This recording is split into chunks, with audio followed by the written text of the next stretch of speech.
veio a vacina e eu não levei, evitei ao máximo. Depois as informações que eu comecei a ver já não tenho bem a recordação, mas sei que foi um início de uma procura, devido a sentir-me sozinha, isolada e com medo de morrer, porque tinha um filho e tinha um futuro normalmente para lhe dar.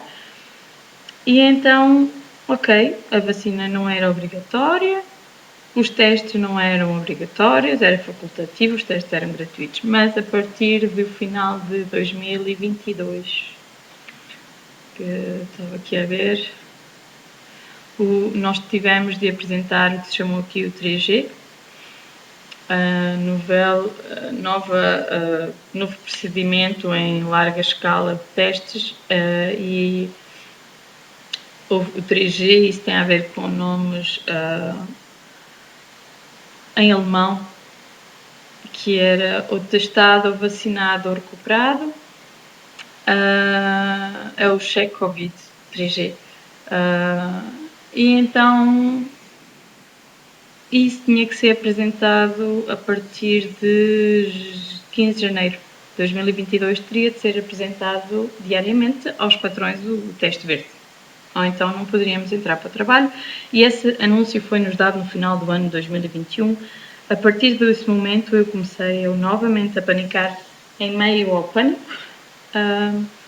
porque desde o início da vacinação eu vi mais pessoas a morrer da vacina e a ter sequelas e a ver vídeos do que se estava a passar, que a internet não conseguia apagar, tanta era a informação que estava a entrar, porque a inteligência artificial ainda não estava ativa como está hoje, e eles não estavam a conseguir dar fluidez à informação que estava a entrar, aos vídeos que estavam a entrar, às sequelas, aos problemas derivados da vacina. Pessoas que tinham ataques cardíacos, pessoas que tinham, logo no momento da vacina, etc. Pessoas que ficaram com ímãs dentro da pele, coisas absurdas. E então eu aí já tinha a certeza de que não queria levar, mas veio esta regra, e que aqui, quando essa regra veio, eles começaram a perceber que muita gente tinha falsificado, através da internet, tinham pago valores altos para ter o certificado de vacinação, mas sem se terem vacinado. Era uma compra de um papel, mas não era o correto, porque ali eles tinham que apresentar ou isso, ou o teste, ou tinham que se vacinar. Depois as pessoas diziam, mas os testes são a pagar agora. Não havia enfermeiros que cheguem para fazer os testes, não havia, eu tentava sempre fazer opção, e toda a gente dizia, olha, mas a vacina é gratuita, porquê que não fazes? Então a vacina é gratuita, e é só, e vais, ficas tranquilo, e podes ir ao restaurante, e podes ir onde tu quiseres. Houve muita gente a fazer só para poder conseguir ter a sua vida diária, normal, como antes. Nem tanto por... após o momento, já nem era tanto por terem contacto ou não terem contacto. Havia pessoas de tudo, havia pessoas constipadas, havia outras que não estavam, e elas, eu posso estar aqui porque estou vacinada.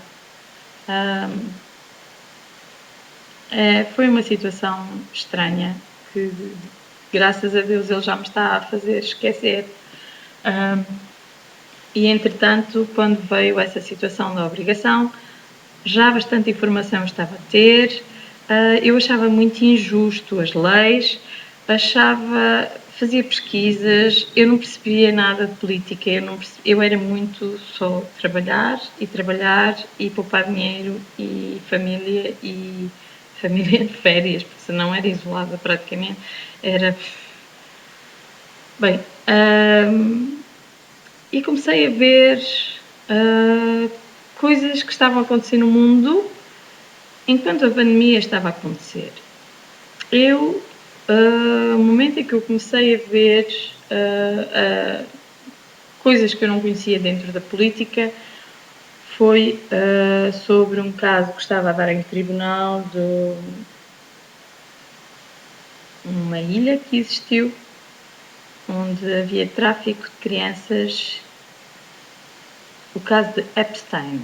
E neste caso ele já se tinha suicidado, mas havia a mulher que estava com ele, que ainda está viva, e ela estava a ser julgada.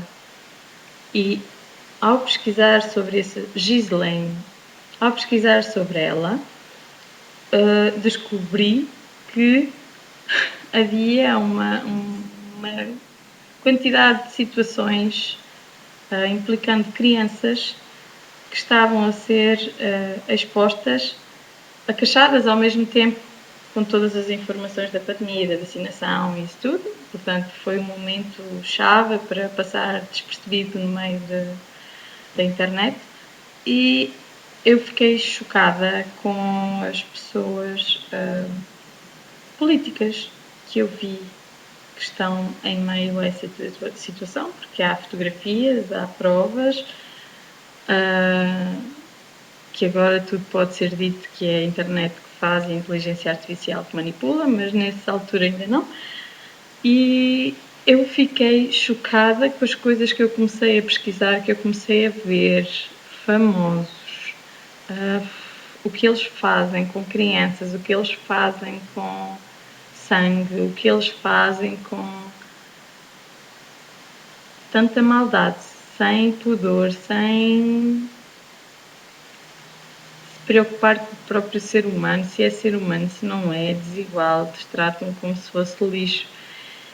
E eu fiquei chocada, que mundo é este que eu não conhecia, e daí vi outras coisas, vi grandes políticos, grandes ricos e essas coisas todas que eu não conhecia. Eu vivia numa bolha muito naif, na minha vidinha estava tudo bem e fiquei chocada e comecei a ver práticas satânicas feitas em datas específicas e de pouco a pouco começou a haver, penso que já deve ter começado a haver por causa do 11 de setembro, coisas ligadas à Bíblia, que aí ainda me eram completamente distantes, mas o que me marcou foi Deus ter-me mostrado toda a podridão do mundo, que eu nunca imaginei que havia, que eu nunca imaginei que existia, mas eu fui ali confrontada com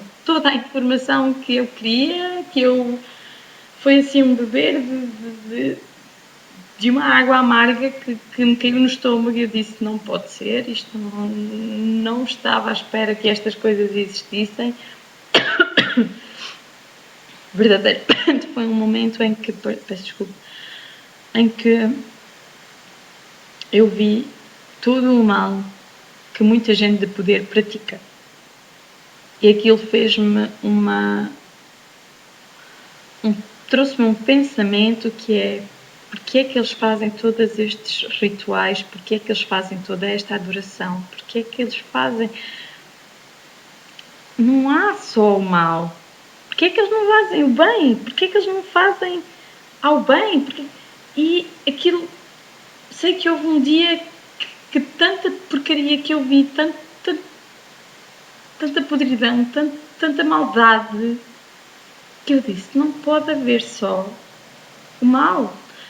Se eles se agarram ao mal, se eles fazem rituais a mal, é luas cheias, é nos cimos de montes, é em ilhas, é só coisas negras, só coisas estranhas, só coisas horríveis. Ainda por cima que estava a haver um julgamento sobre uma pequena parte disso. O que confirmava que não era conspiração. É uma realidade. E ver lá pessoas bem conhecidas que ainda estão hoje a governar é assim um choque, é assim um murro no estômago. E eu disse, uau, se há o mal, também há o bem. E se há o diabo, também há Deus. E eu sei que só senti assim, oh meu Deus, o que é que eu fiz da minha vida? Eu fiquei em pânico, eu fiquei em estado de choque. E foi aí que Deus começou a manifestar-se a mim. E o eu querer fugir destes testes, foi uma pressão tão grande, porque eu, depois de saber isto tudo, outras informações já foram caindo, mais biblicamente, e eu sabia que eu já não podia, que eu já não queria levar estas vacinas. E se calhar os governantes do mundo também já sabiam que muita gente já não queria levar. E então essa obrigatoriedade, as pessoas perderam efetivamente o trabalho. Eu não perdi o trabalho, mas eu até à última, foi, não sei se foi outubro, se foi novembro, desde o momento em que nos foi dado, desde o momento em que nos foi dado a ordem de que em janeiro iria ser feito essa obrigação de apresentar o teste. Eu falei com os meus patrões, perguntava, havia deles que sim, e pediam, e eu dizia, parecia às vezes que eu estava a falar com as próprias trevas, porque o que eu dizia à minha patroa, especificamente uma delas, ela na semana a seguir já me dizia, isso não pode ser feito, isso não pode ser permitido, isso foi mudado. Eu dizia que então ia fazer um teste todas as semanas, por videoconferência, porque como não podíamos sair de casa, havia muita gente, as pessoas ainda faziam certas coisas em videoconferência, desde que fosse a pessoa visse nós abrirem a enfermeira, visse nós abrirem a embalagem, a fazer isso tudo, e ela podia dar-nos enviar-nos por uma certificado e era imprimido. Depois já não podia ser, tinha de ser presencial na casa das pessoas. Depois os testes estavam a aumentar muito o preço, porque para mim estava fora de questão fazer a vacinação. Os testes que duravam 48 horas, o tempo foi reduzido, já não dava para 2 dias, dava só para ou havia um que dava para mais de 4 dias, não sei que o do nariz feito no laboratório tinha mais duração do que o teste que era feito em casa ou de farmácia, ou assim.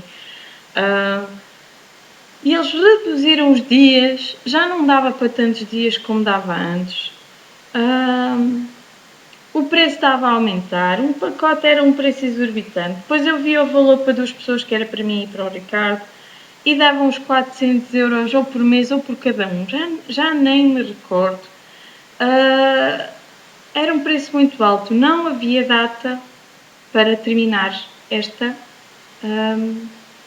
pressão feita. Sabíamos que começava a 15 de janeiro de 2022, mas não tinha data para acabar. As enfermeiras a quem nós ligávamos para poder, elas diziam, você tem que me dar a resposta rápida, porque finalmente há muita gente que vai ter que apresentar os testes porque as pessoas não se quiseram vacinar. E estavam a ter que fazer os testes. As filas para fazer os testes de laboratório, que duravam mais tempo, eram de horas e horas e horas. Houve pessoas a fazer fila de horas para fazer um teste. Era assim uma coisa uma pressão muito estranha. Eu fui até o momento em que eu disse, chegámos à conclusão que, olha, nem um nem outro vamos fazer testes, não vamos levar vacina, e no dia em que for para ir trabalhar, se não quiserem certa paciência, porque não vamos fazer. Era tudo tão absurdo, as leis eram tão absurdas, a pressão era tão absurda, que nós dissemos, se não quiser, não quer. Foi assim uma decisão de, olha, não vamos tomar. E eu estava a descobrir Deus nessa altura, e quando, no fim de semana em que ia começar, anterior à segunda-feira que ia começar estas autorizações, nós apanhámos pela primeira vez o Covid.